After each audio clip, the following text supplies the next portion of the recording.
de nous donner l'occasion, l'opportunité de nous exprimer sur le déroulement de la campagne. D'abord sur le lancement. Le lancement, pour nous, c'est une opération qui a été parfaitement réussie pour notre parti l'INSAF. D'abord, c'est la plus grande formation politique dans le pays, et aussi principale formation de la majorité présidentielle.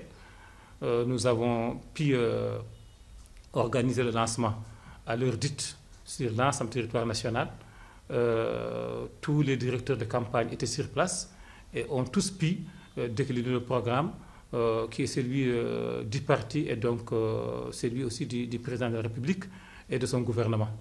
Donc ça, c'est le premier élément.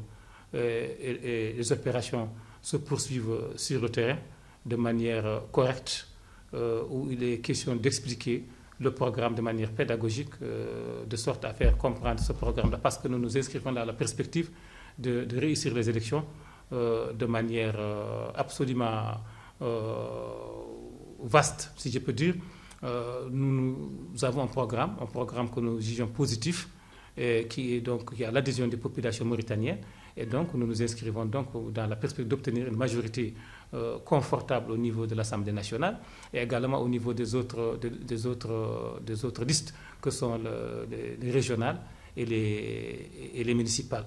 Naturellement, le fait qu'un certain nombre de partis politiques participent, en l'occurrence 25 partis politiques, participent à ces élections, c'est déjà une très bonne chose, très encourageante pour la démocratie, et ça en dit long sur en fait, le fait qu'il y ait un consensus politique entre l'opposition et la majorité. Il y a eu des rencontres entre les partis de l'opposition et ceux de la majorité.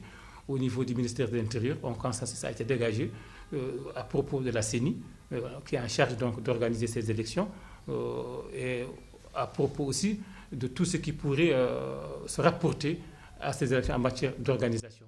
Aucun parti aujourd'hui n'a été amené à dénoncer quoi que ce soit par rapport c'est-à-dire au lancement de la campagne, et aussi de la manière avec laquelle cette campagne se déroule, et les élections aussi en perspective. Nous pensons que, et d'ailleurs c'est une conviction, que c'est un terrain qui est absolument favorable pour le bon déroulement des élections d'une manière transparente, libre, et que des forces vont se jauger sur le terrain, et que les résultats vont traduire la présence de chacun des partis sur le terrain et de l'adhésion que les populations mauritaniennes ont pour cette formation politique. En tant que coordinateur du parti ISLA, je balaye un peu toute la région du fleuve, mais plus spécifiquement le Gourgoul. J'ai été à Kaïdi pour l'ouverture de la campagne. Ça s'est très très bien passé. Donc moi, d'ailleurs, c'est ça qui m'intéresse dans le parti, c'est de retrouver tous les Mauritaniens. Donc tout le monde s'y retrouve, et puis d'ailleurs que le parti soit représenté dans des localités comme Daou, comme Niabina, comme Bagne, c'est très intéressant pour un parti qui est avant tout, qui était, je crois, d'obédience islamiste, mais qui est devenu un parti de la réforme. Donc moi, ce qui m'intéresse, bien sûr, c'est cet engouement subit pour la politique en Mauritanie. Je trouve que c'est très très intéressant. Je crois qu'il y a 2000 ou presque 3000 candidats, 25 partis.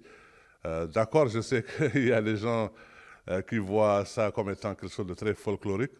Pour moi, je trouve que la participation est très importante. Il faut voter, il faut faire preuve d'esprit citoyen, d'esprit patriotique. Et comme je l'ai dit ailleurs, en tant que fils de l'indépendance, nous, on a connu que le parti unique. Donc, être en présence de plusieurs partis, pouvoir choisir, c'est déjà une très très bonne chose. Je crois que cela crée un certain réveil, un certain éveil de la conscience politique, et c'est toujours ça quelque chose de pris. C'est une très très bonne chose.